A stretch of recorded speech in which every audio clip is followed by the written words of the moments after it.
Vuélvete a Dios. Pueden buscar en su Biblia, en el primer libro de Reyes, en el Antiguo Testamento, capítulo 11. Primer libro de Reyes, capítulo 11. Aleluya. Primero de Reyes 11, 9 al 11. Así dice la palabra del Señor. Y se enojó Jehová contra Salomón, por cuanto su corazón se había apartado de Jehová, Dios de Israel, que se le había aparecido 2 veces. ¿Cuántas veces se le ha aparecido el Señor a usted?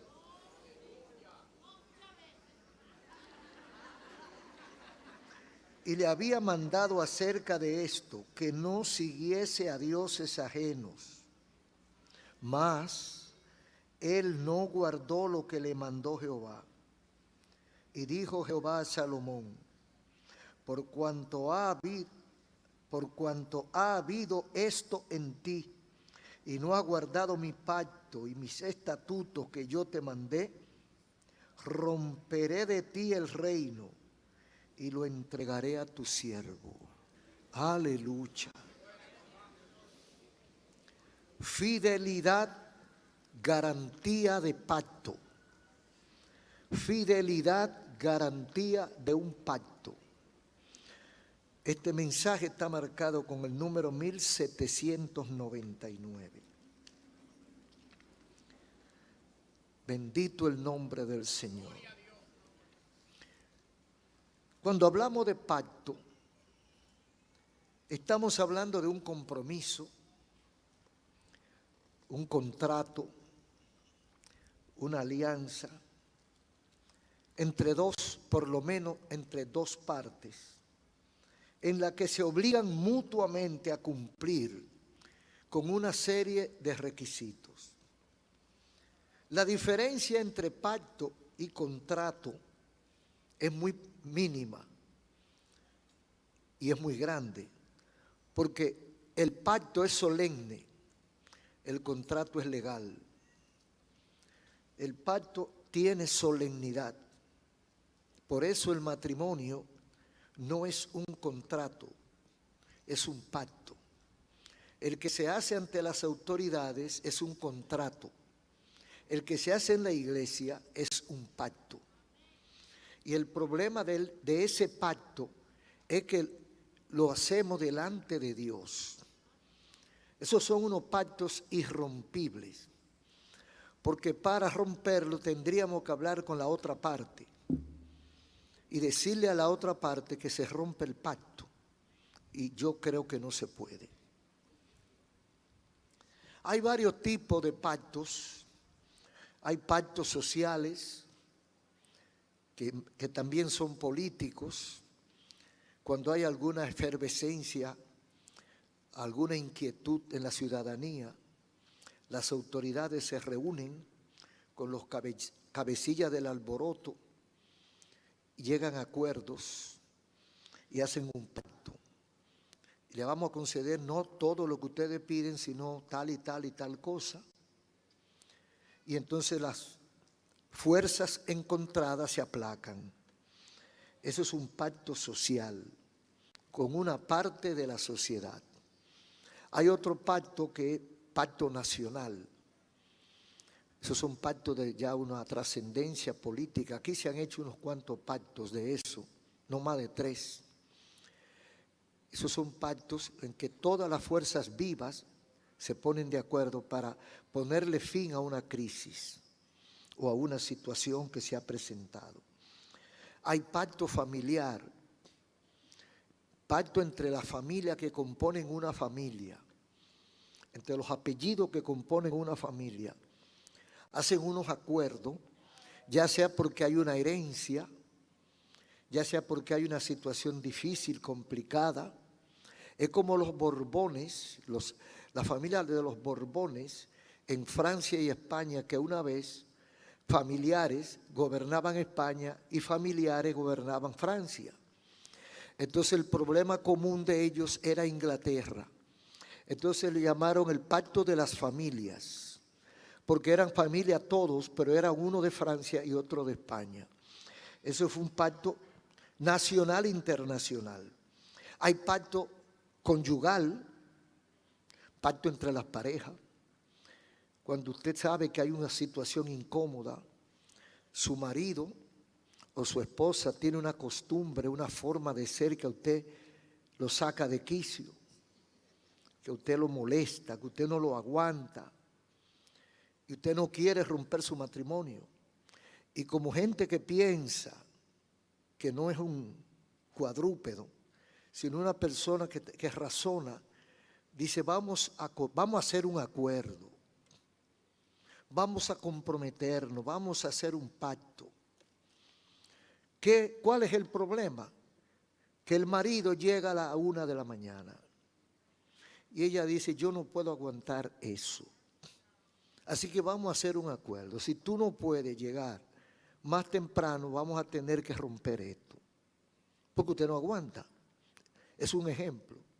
Entonces hacen un pacto. Entonces, pero en los pactos casi siempre cada uno gana. Hay algo que ella no hace que él quiere que haga. Entonces la aprovecha. Dice, vamos a hacer un pacto. Yo te doy esto y tú me das esto.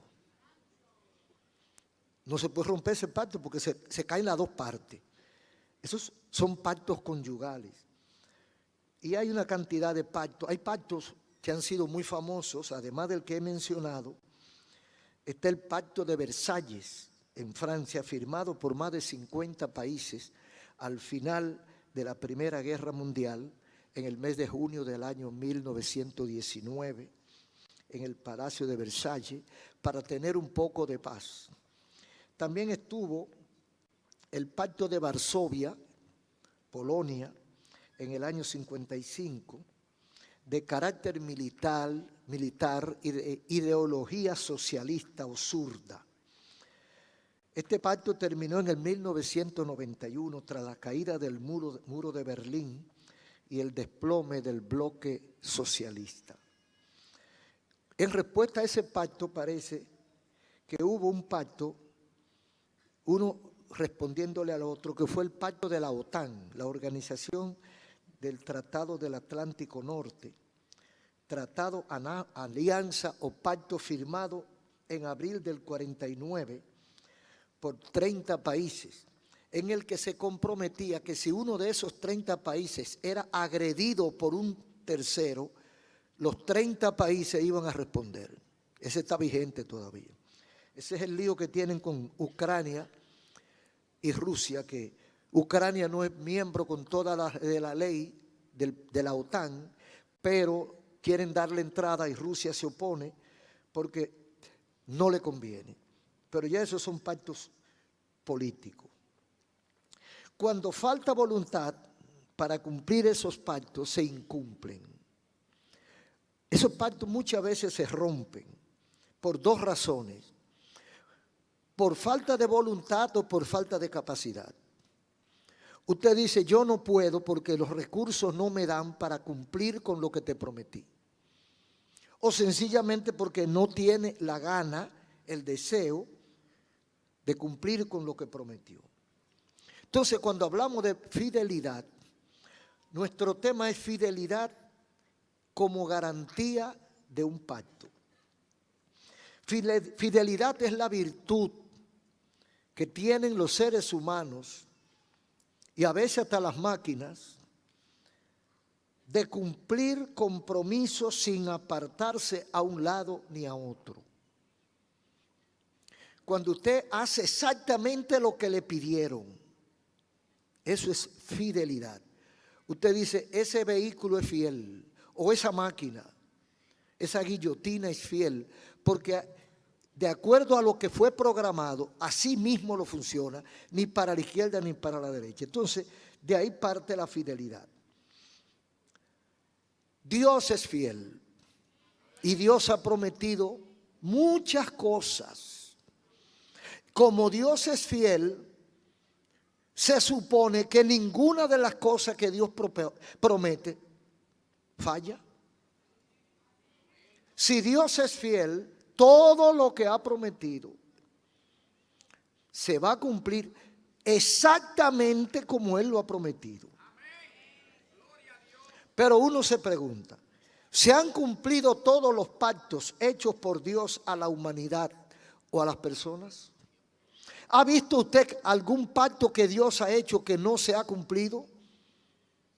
Yo he visto varios. Y le vamos a hablar de las razones por las cuales esos pactos no se cumplen. Porque la verdad es que la Biblia está llena de pactos, promesas, compromisos de Dios con la humanidad. Y no todos se han cumplido. ¿Por qué?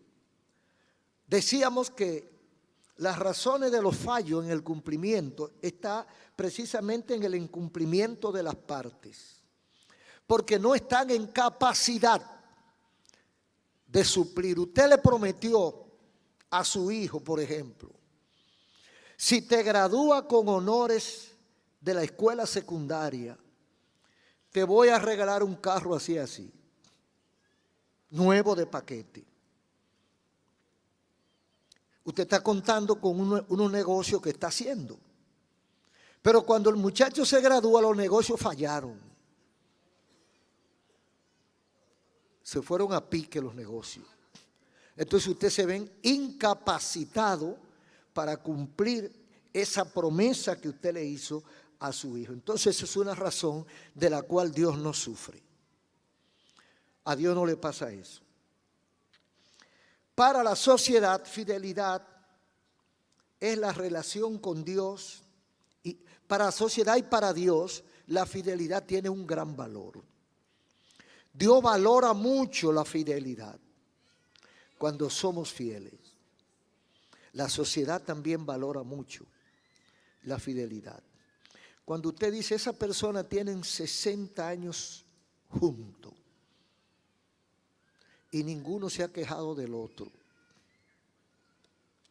No es lo mismo que cuando usted dice, estos tienen 5 años juntos y no se han quejado el uno del otro. Ambos han sido fieles, pero el que tiene 60, como que tiene más honores, ¿verdad?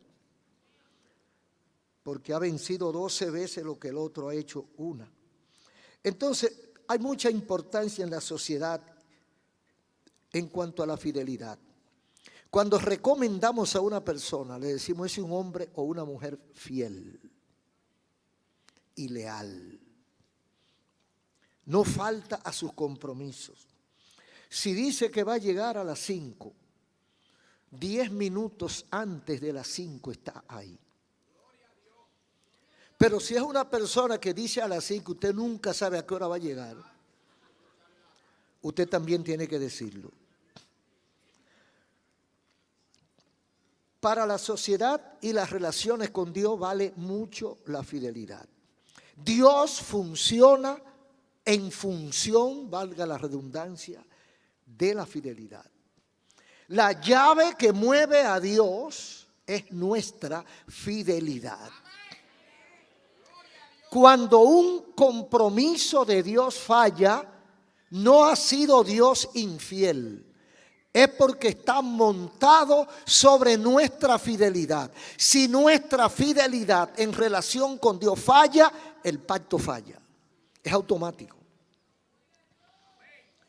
Salomón ha sido la figura más conspicua, más conocida, más famosa del saber y de la política de la humanidad en los últimos 3000 años. De Salomón sobresalen principalmente dos cosas: su sabiduría y sus riquezas.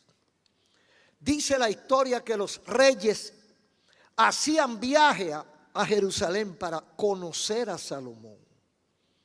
Reyes y reinas iban a conocer la grandeza de Salomón, la belleza de su palacio y de sus jardines. Era admirado por esas dos cosas, por su sabiduría y por su riqueza. Eso es lo que más se conoce de Salomón. Pero de sus episodios tristes, de su triste final, es poco lo que se habla.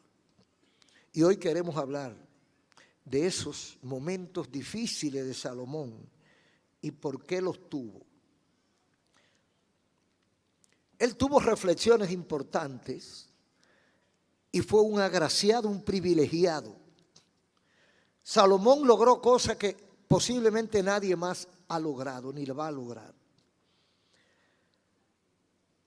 Por ejemplo, David, que es un modelo de fidelidad y de andar conforme al corazón de Dios, David quiso hacer un templo con todos los lujos y las comodidades para adorar a Dios.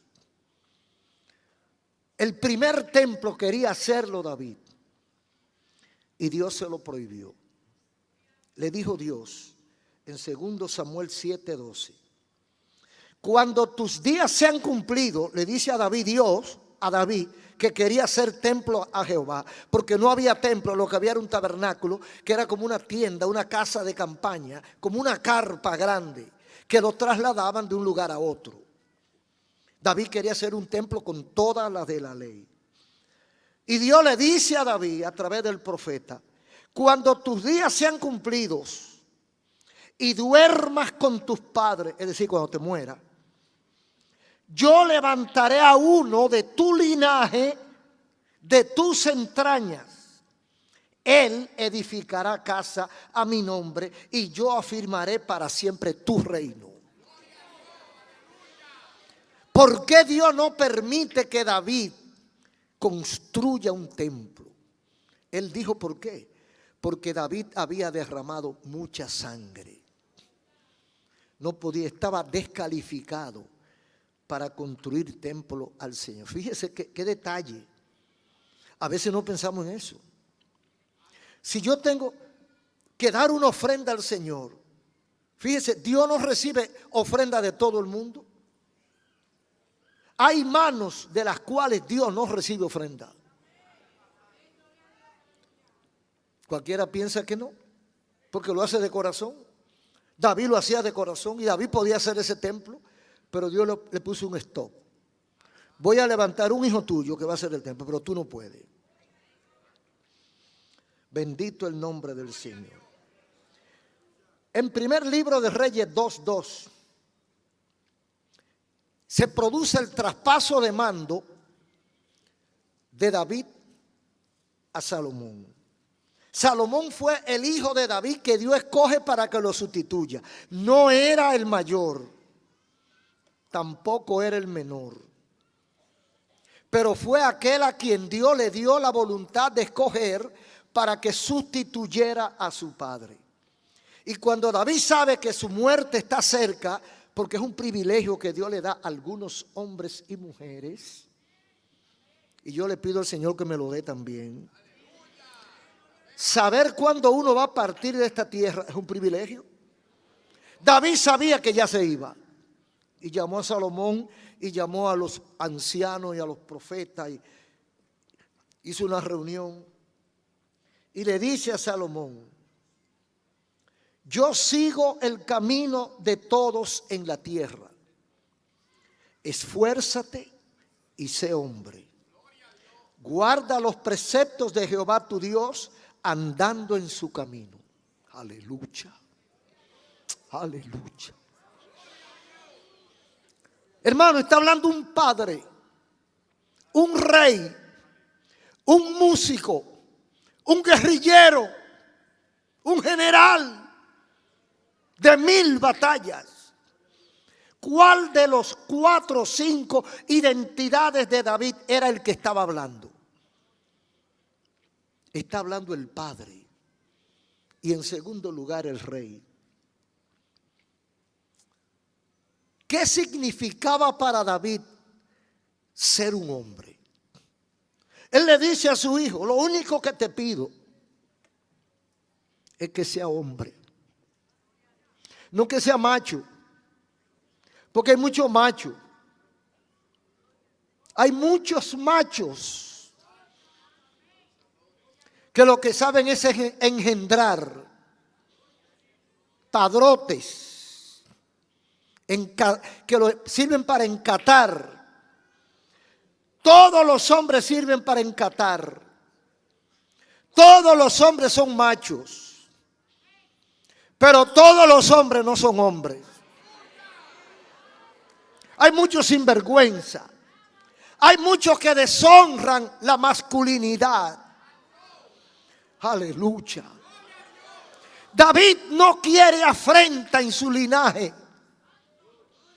David no quiere mancha en sus descendientes. Le dice, mira, Dios te ha escogido para que me sustituya. Solo te pido que sea hombre. Aleluya. Oh, gloria a Dios.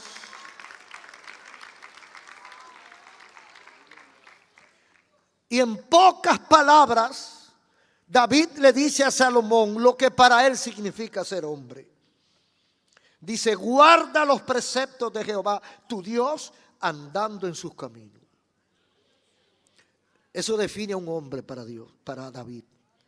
Guarda los preceptos de Jehová y anda en su camino. Si hace eso, serás un hombre. De lo contrario, serás un machote. Ese es el traspaso del mando. Ahí sigue la historia que ustedes pueden leer en su casa. Ese es un privilegio que tuvo Salomón, que no lo tuvieron sus hermanos. Pero además Salomón fue un agraciado, porque tuvo muchas riquezas y muchos placeres. La Biblia habla de 600 concubinas y 300 doncellas. Más mujeres y más riqueza que nadie. Que nadie en la historia de la humanidad. El hombre más rico del mundo fue Salomón. Las columnas del templo eran de oro puro, macizo, etcétera. Tuvo todas las mujeres que le pasaron por la cabeza. La verdad que hay que ser no hombre, no hay que ser un padrote, para tener 900 mujeres. Hay muchos hombres que se le van los ojos cuando leen eso. Dice que yo con la mitad. Aleluya. Sin embargo, hermanos, él gozó, él disfrutó la vida. Salomón se dio gusto. Tuvo todo lo que le dio la gana. ¿Qué es lo más que quiere tener un hombre carnal en esta tierra? Usted ve que quiere tener dinero, que quiere tener riqueza. ¿Pero para qué quiere eso? Es para tener mujeres. Porque sabe que las mujeres se van detrás de ese brillo. O sea, un hombre que no consigue mujeres, no le importa más nada. Porque fue lo que hizo Dios. La culpa no es del hombre. Tampoco es de Dios. Es su naturaleza. Dios lo hizo así. Si yo le digo a ustedes que al hombre le gustan más las mujeres que a la mujer el hombre, no me equivoco. Así lo hizo Dios. Salomón tuvo todo su privilegio. Lo que no tuvo fue porque no lo quiso. Sin embargo, en Eclesiastés 1, 2 y 3, él como que se sincera. Él se abre. Él se confiesa. Y dice, vanidad de vanidades. Todo es vanidad. Riqueza y mujeres, todo es vanidad. ¿Cuándo lo dijo él? Cuando tenía 30 años. Cuando tenía 70, 80, 90. Cuando había disfrutado de todo, entonces él se tranquiliza. Entonces él dice, ¿de qué me ha valido? Porque mire, cuando uno tiene 20, 25, 30, no sabe lo que está diciendo. Cree una cosa y cuando llega a 60 ve que lo que creía no es como lo creía, sino que es de otra manera. Entonces cuando ya va para viejo, el hombre reflexiona y llora. Él lloró por dentro, vanidad de vanidades, todo. sin excepción, todo es vanidad y aflicción de espíritu.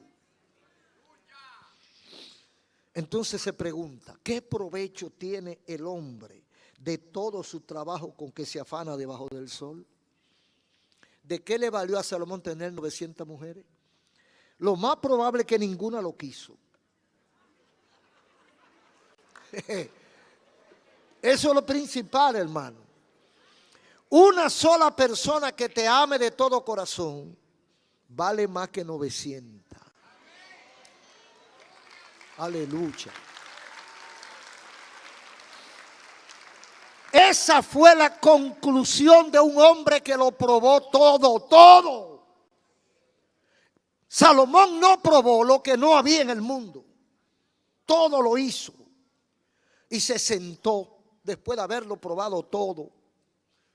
Y dijo, todo eso que ustedes creen que les gusta, que ustedes creen que quieren, que ustedes creen que se van a morir si no lo consiguen, todo eso es basura, porquería, estiércol, vanidad. ¿Qué provecho tiene el hombre de todo su trabajo y de todo su afán con que se afana debajo del sol? Y más fuerte que eso, en el capítulo 12, versículo 1 de Eclesiastés, él le dice a los jóvenes un consejo que los jóvenes deberían escuchar y escudriñar y aplicarlo. Él le dice, acuérdense de su Creador en los días de su juventud, antes que lleguen los malos días y vengan los años de los cuales digan no tenemos contentamiento. Así es. Y lo dijo con muchas razones y con muchas pruebas. Ahora bien, Dios definió a David, el padre de Salomón, como un hombre en muchas partes de la Biblia, como un hombre íntegro de corazón, que hacía lo que quería Dios. ¿Qué quería decir esto? David tuvo muchas mujeres también. David mató. David hizo muchas cosas que uno se cuestiona. Pero ¿y cómo Dios dice que anduvo conforme a su corazón? Lo menos que fue David es perfecto. David fue peor que muchísimos de nosotros. Pero en ese tiempo había algo que era número uno para Dios, que es el primer mandamiento. Amarás a tu Dios de todo tu corazón, con toda tu fuerza, y no tendrá dioses ajenos delante de mí. Dios es celoso.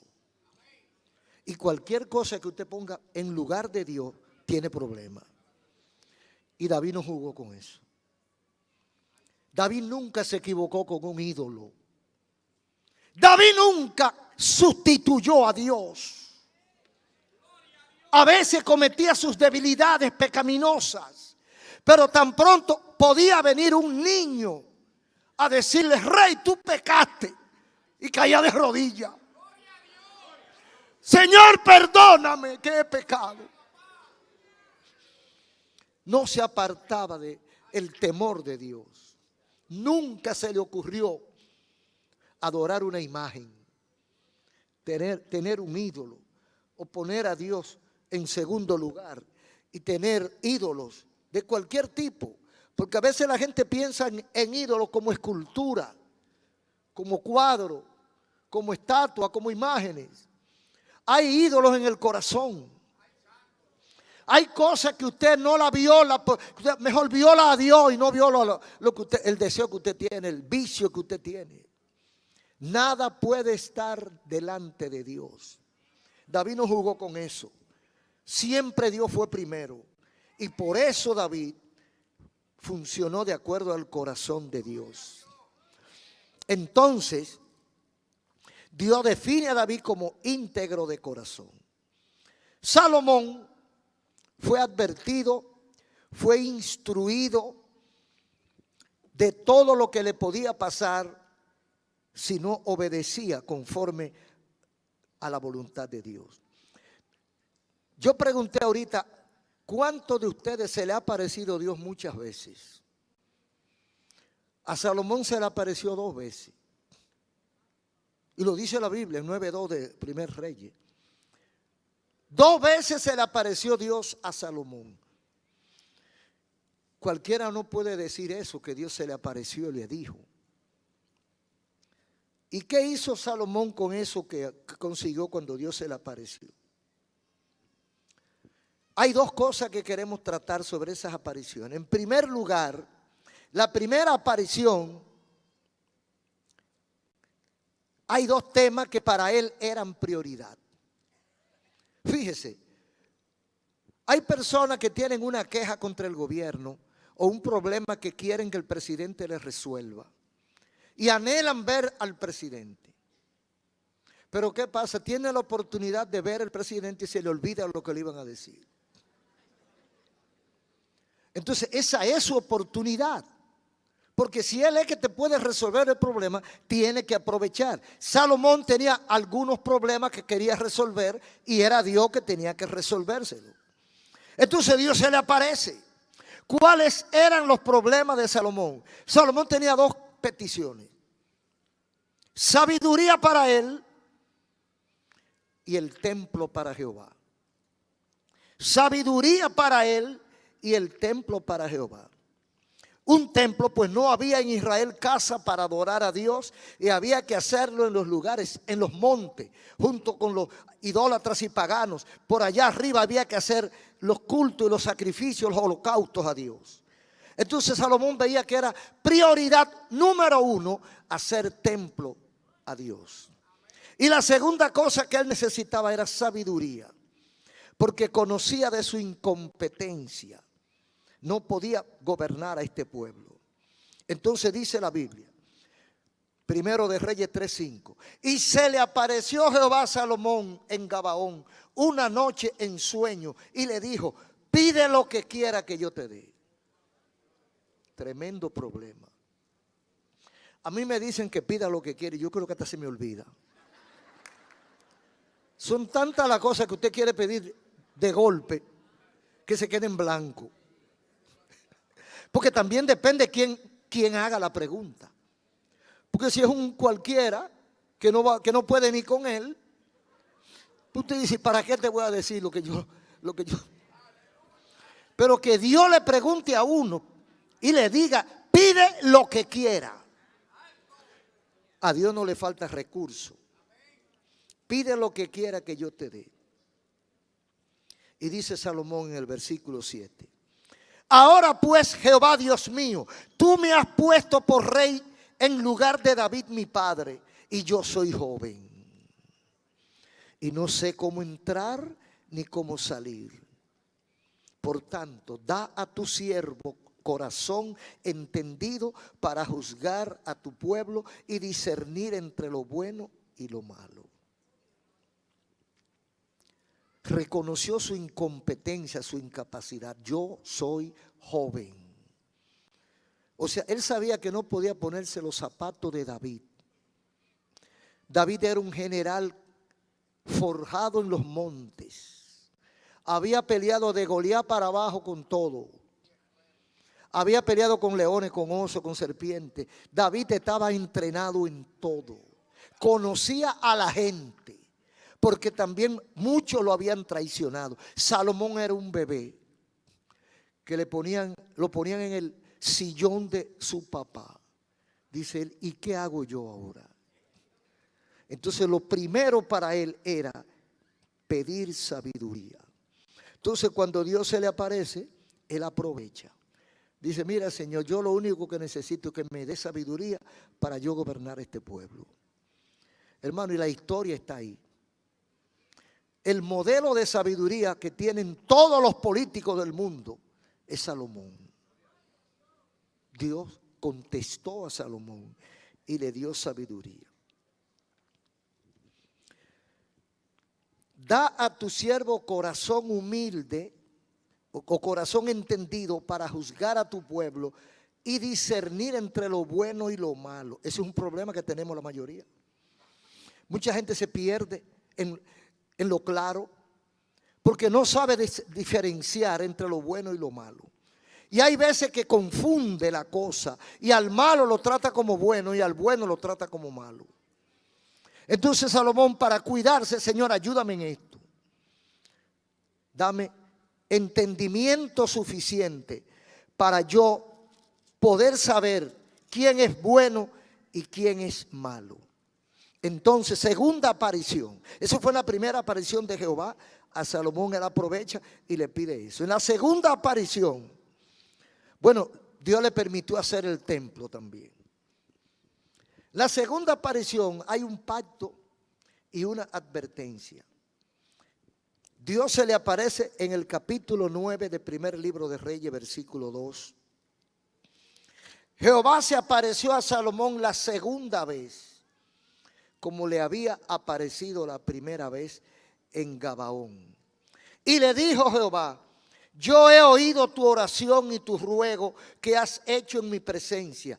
Yo he santificado esta casa que tú has edificado para poner mi nombre en ella para siempre, y en ella estarán mis ojos y mi corazón todos los días. ¿Qué es eso? Eso es un pacto.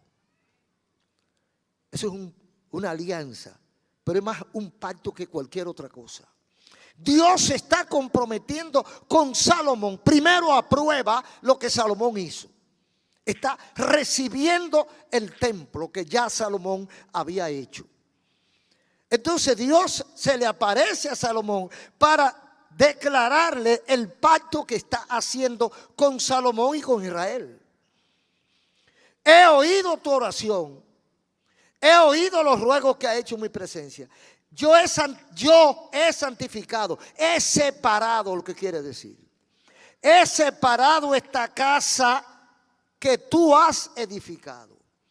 Es decir, he aceptado la propiedad que tú hiciste para que yo habite, para poner mi nombre en ella para siempre. Y en ella estarán mis ojos y mi corazón todos los días. Hermano, Dios está haciendo un pacto con un hombre.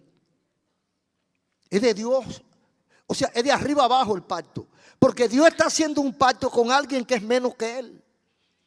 Yo me comprometo a que estaré todos los días del mundo en esa casa. Me glorificaré en esa casa. O sea, Dios está recibiendo lo que hizo Salomón, aceptando lo que hizo Salomón, viéndolo como bueno y válido.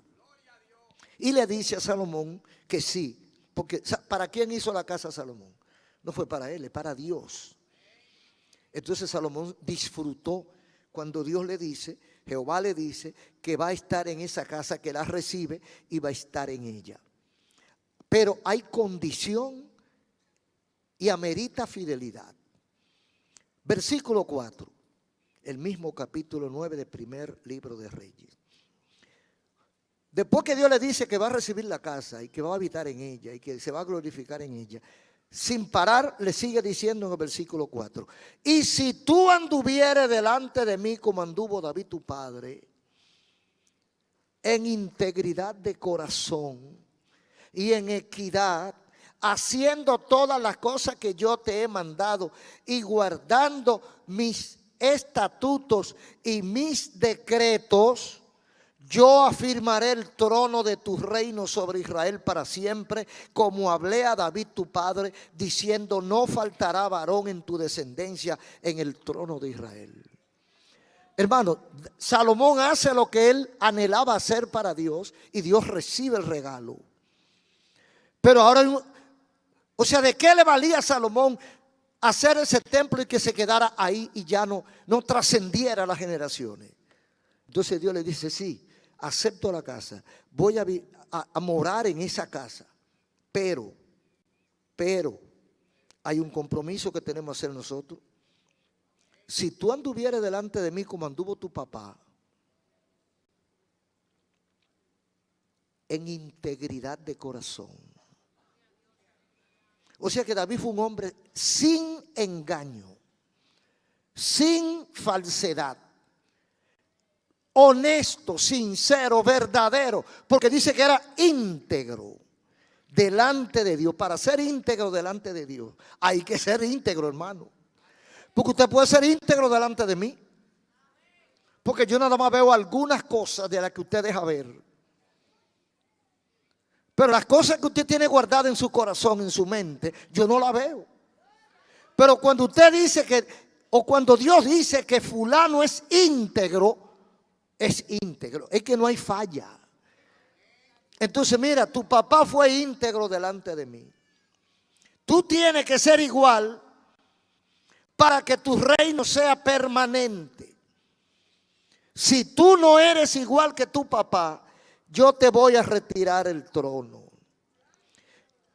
Entonces yo afirmaré el trono de tu reino para siempre. Como hablé a David tu padre diciendo, no faltará varón de tu descendencia en el trono de Israel, si tú anduvieres delante de mí como anduvo David. ¿Qué está exigiendo Dios, hermanos y amigos? Fidelidad. Dios no le interesa tanto el dinero, el servicio, la propiedad, el templo. Fidelidad. Que lo que yo le prometo a Dios lo cumpla. Que cuando Dios me dice, mire, se quiere por ahí, y yo diga, sí, por ahí voy a andar, yo me vaya por ahí. Y no diga, no, por aquí es mejor. Porque a veces somos creativos. Dios exige una cosa y yo digo, está bien. Pero en el camino yo digo, pero acá, por aquí es mejor. Y corrijo a Dios. Parece que a Dios se le escapó esto y yo lo voy a hacer como yo entiendo que es mejor. Eso no es ser fiel. Fiel es hacer exactamente lo que te pide. Quede feo o quede bonito, no importa. Es lo que te dijeron que hiciera. Entonces Dios condiciona su bendición. Amigos y hermanos, Dios condiciona su bendición a tu vida, a tu casa, a tu negocio, a tu salud. Dios pone condición. Si me eres fiel. Lo único que Dios exige es fidelidad. Por eso decimos que la fidelidad es la llave o es la garantía del pacto. Dios no está obligado a cumplir su promesa si yo no soy fiel. Por eso algunos pactos se caen. Por eso a veces usted dice, Dios dijo que iba a hacer y no hizo. Y porque puso una condición. Puso una condición. Cumpliste tú la condición. Sé fiel hasta la muerte y te daré la corona de la vida. Entonces hay algunos que quieren la corona de la vida, pero no pueden ser fieles. Entonces Dios le hace una advertencia en primer libro de Reyes 9:6. Dios le hace una advertencia a Salomoncito.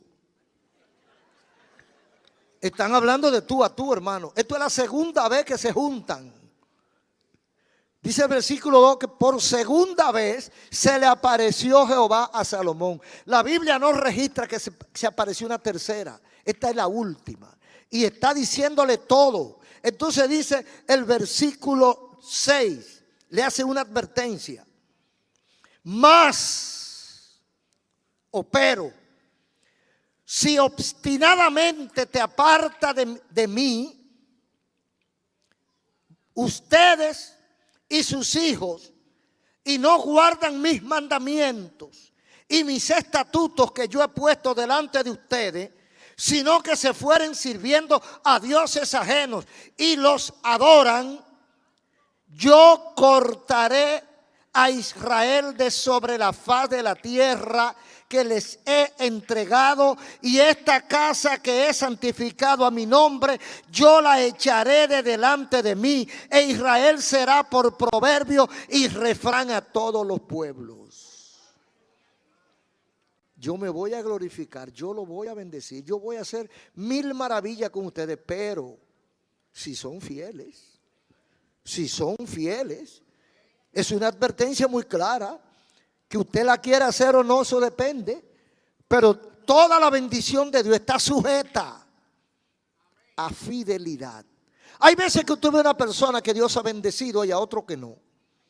Examínelo. Examínelo. Examínelo. Porque la fachada la tiene cualquiera. Pero hay gente que son fieles cuando le conviene, creen ellos. pero violan el pacto a cada instante, desobedecen a Dios y creen como que Dios lo tiene, como que Dios no lo mira a ellos.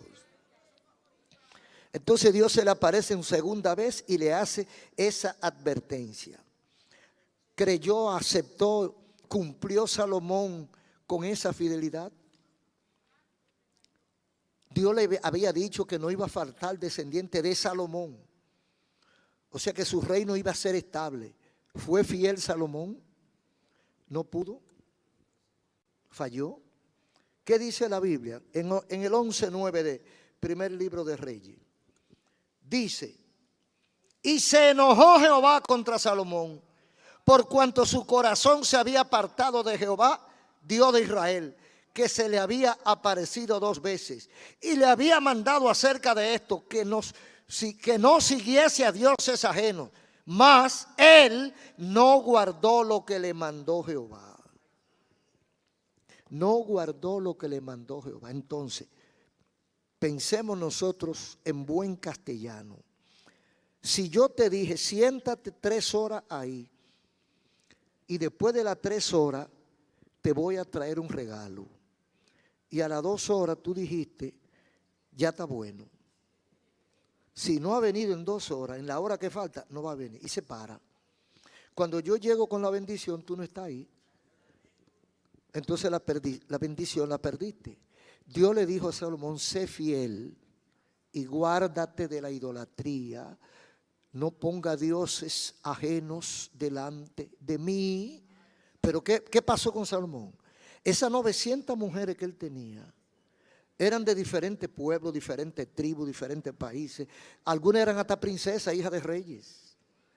Cada una tenía su Dios. Y cuando el hombre está encalacado con una mujer, hace lo que ella dice. Y ellas tenían su diosecito ahí guardadito.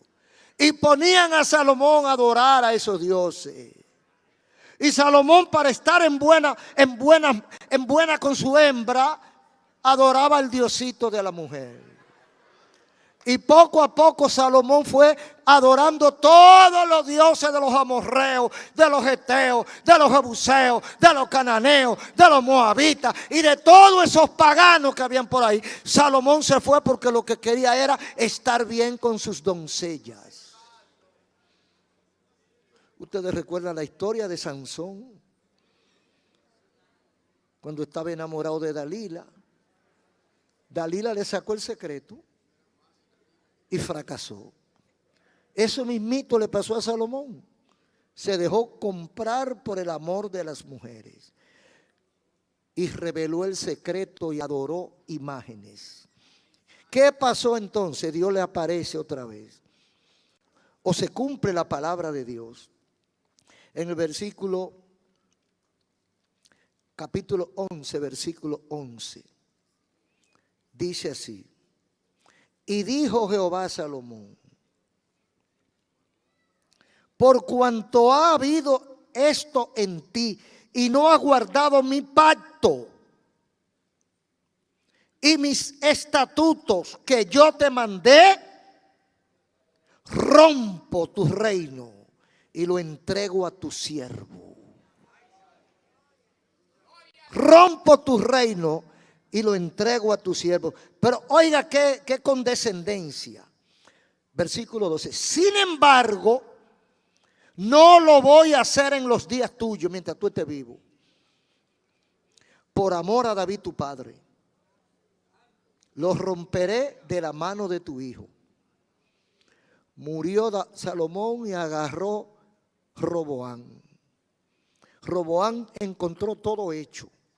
Un muchachito con un reino tan grande en las manos se volvió loco y empezó a atropellar al pueblo. Eso es lo que dio la gana.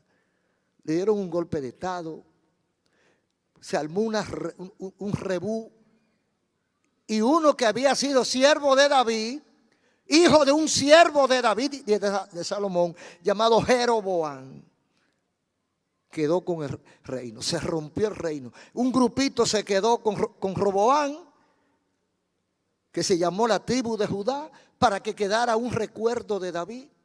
Y las otras 10 tribus se fueron con Jeroboam. Y ahí se partió la dinastía que venía de David y que Dios había prometido eternamente al rey David.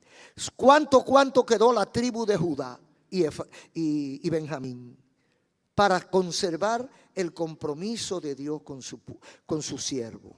El pacto se rompió, no porque Dios quiso romperlo, se rompió porque Salomón falló. Dios se comprometió con Salomón con una condición: fidelidad a sus principios y mandatos. Salomón no fue fiel, permitió que sus mujeres torcieran su corazón. Dios va a cumplir todo lo que ha prometido. Todas las promesas y los pactos Dios lo cumple, siempre que nosotros seamos fieles. ¿Fieles a qué? A nuestro compromiso con Él. La mayoría de la gente quiere cosechar sin sembrar. Eso es normal. La gente quiere cosechar sin sembrar. Cuando la gente está en crisis, se acerca a la iglesia. Cuando hay un terremoto, las iglesias se llenan. No cabe la gente. En la guerra la gente se acerca a la iglesia.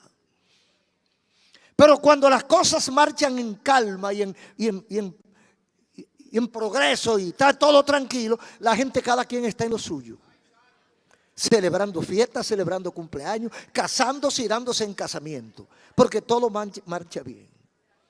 Entonces la gente quiere acercarse, cosechar cuando las cosas están bien. ¿Qué dice la Biblia? Que el fiel es que va a cosechar. Pero el fiel, ¿cuándo? El fiel, el que es fiel en la buena y en la mala. En la buena y en la mala. Entonces, cuando nosotros guardamos el pacto con Dios, Dios cumple, no una, no todas. Dios no falla, Dios es fiel, pero nosotros tenemos que ser fieles. Entonces, la fidelidad es la única garantía que tiene el cumplimiento del pacto con Dios. Termino con esto. Usted compra una máquina y el fabricante de la máquina le da un libro, el manual del fabricante. Le dice: mira, a la tanta hora de trabajo tú le cambias este aceite, a la tanta hora le cambia esto, a la tanta le cambia este filtro, a la tanta le cambia esta correa. Y la garantía de esa máquina son 10 años para abrir el motor. Pero ¿qué hizo usted? Usted cogió el librito del manual y lo metió en una gaveta y empezó a darle para allá a la máquina, y para allá y para acá, para allá. Ay, pues esta máquina ha sido buena, esto no se daña, varón. Esto es lo mejor que han hecho los blancos. Los prietos también hacen cosas buenas, Esto es lo mejor que se ha hecho. 10,000 kilómetros de garantía. Va por 8,000. A los 3,000 kilómetros había que cambiarle un aceite. A los 5,000 había que cambiarle un filtro. Usted pasó por alto todo eso. A los 9,000 y pico kilómetros explota. ¡Plum! Se vuelve 500 pedacitos. Explotó el motor con todo. Ahí usted va a reclamar. No, mira que está en la garantía todavía. Vamos a ver. Tú le cambiaste. ¿Y dónde que está eso? Ajá, y había que hacerle eso. Entonces lo lamentamos, varón. No hay garantía. Aleluya. La gente quiere que Dios le cumpla. Mira, aquí está el manual. Aquí está el manual. ¿Dónde está tu manual? En la gaveta, varón. Tú has leído el manual. Tú sabes lo que dice el manual, varón. Tú sabes cuántas veces hay que orar. Tú sabes cuántas veces hay que ayunar. Tú sabes que a Dios hay que adorarlo. Tú sabes que tienes que amar a tu enemigo. Tú sabes que tienes que pedir perdón. Tú sabes eso, varón. Aleluya. Qué fácil, ¿eh? Dios no cumplió conmigo y tú cumpliste con Dios. Dios nunca ha fallado, hermano. Y se lo dice a alguien que tiene 78 años creyéndole. No ha fallado.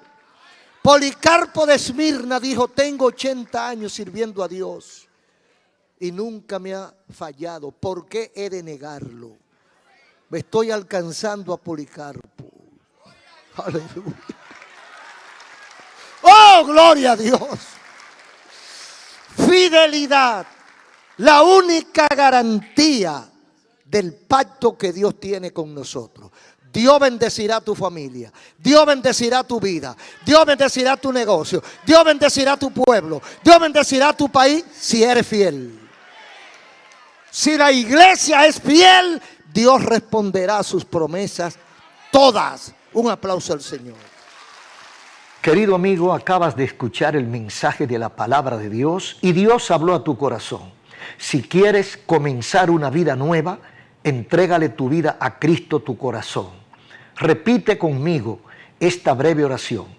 Amado Dios, te adoro y te alabo y te agradezco haberme hablado al corazón.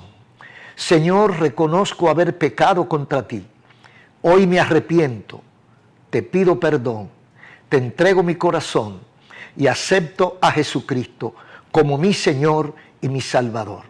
Lávame con tu sangre y escribe mi nombre en el libro de la vida. Amén.